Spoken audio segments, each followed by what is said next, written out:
चौफला शिरूर या मार्गावर बस चालवत असताना परत शिरूरवरनं चौफल्याला रिटर्न येत असताना आंधळगाव फट्या येथे 2 अज्ञात व्यक्ती मोटरसायकल येऊन काचेवर दगड मारला आणि तोंड बांधली होती. त्यामुळे आमच्या गणी रस्त्यात नाही आली आणि ती माझ्या अंगामध्ये काचा घुसल्यात, काचाला हाताला इजा झालेली.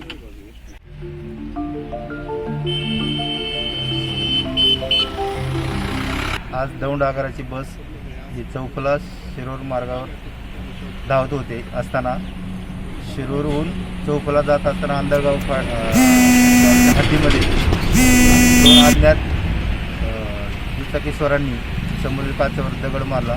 त्यामुळे काचेच्या तुकड्यांनी चालकाला इजा झाली.